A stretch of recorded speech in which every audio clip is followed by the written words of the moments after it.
So now that I've had your burger or your steak sandwich, I thought we'd make it just a little cleaner, a little healthier. I'm going to do a beautiful barramundi stir fry. It's really simple. It's all in one pot.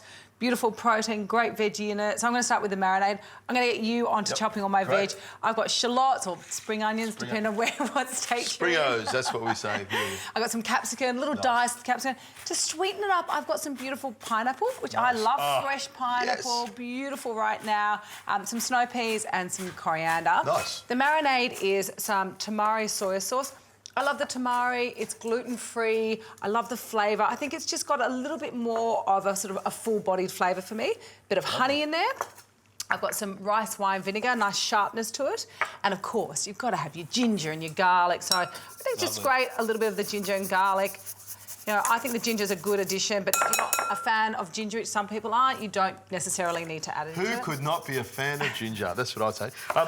I really think this should almost be a honey episode because we've used honey in all of the dishes. Yeah, we've been very loving to honey today, and then a little bit of chilli. So a great little tip that someone showed me if you want to get the seeds out of a chilli really quickly is you just pop it in your hand, you rub it really quickly. Nice. Yeah, it's nice and simple. You'll see it sort of crack apart a little bit, and then all the seeds come out. All the seeds come out. Look at this. Nice. Voila, there they are. Well, fantastic. Most of them. Give them a tap and they'll all come out, won't they? And I'm just going to give this a rough chop. Fantastic. Again, it's up to you. If you've got chilli lovers in the family, add more. If you've got less. I'm slowly introducing chilli to Emily, which is really nice. So she's getting that flavour introduced to her, little by little, with these flavours. You've got to be with young children. You have to add chilli very, very carefully. I think. There Delicately, we go. yes. Her face is quite cute when she has too much chilli. It's very sweet. But they get used to it. Yeah. Now, the reason I'm using barramundi, it's a beautiful, sustainable fish. The flavour is absolutely fantastic. Now, I've got about half a kilo here. I might just use a little less because it's only you and I having this today. But the good thing... we did have a burger each, so we did a steak sandwich. We had a polenta, probably eaten a bit too much already. But nice thing about this marinade will keep it. You can pop it in the fridge. It will be fantastic the next day. But also, remember, fish can freeze really well, particularly fish that have got a lovely high oil content.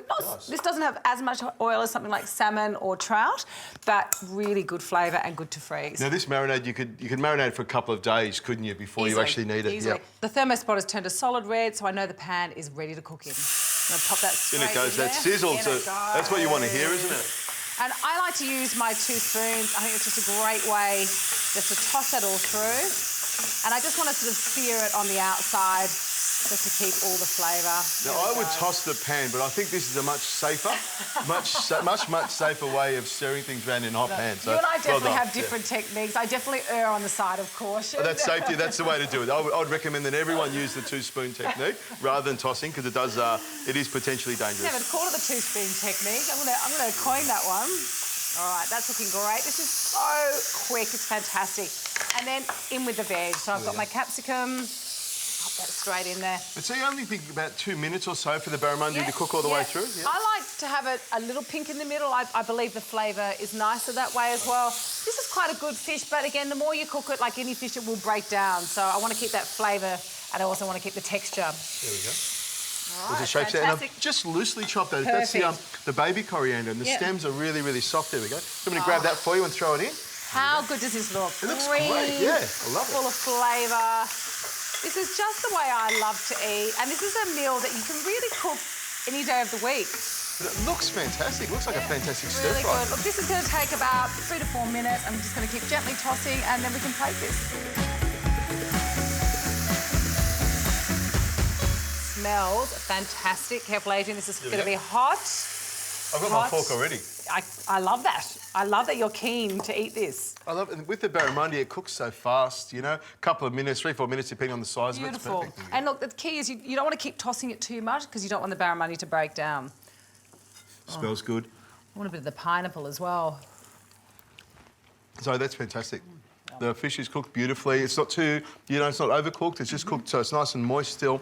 Pineapple, of course, I've got to try that. You know what, this is my kind of dish. It's full of colour, it's full of flavour, good nutrition. It hits the mark on the sweet and sour. I did like your recipe, but, for me, I love this kind of healthy stuff.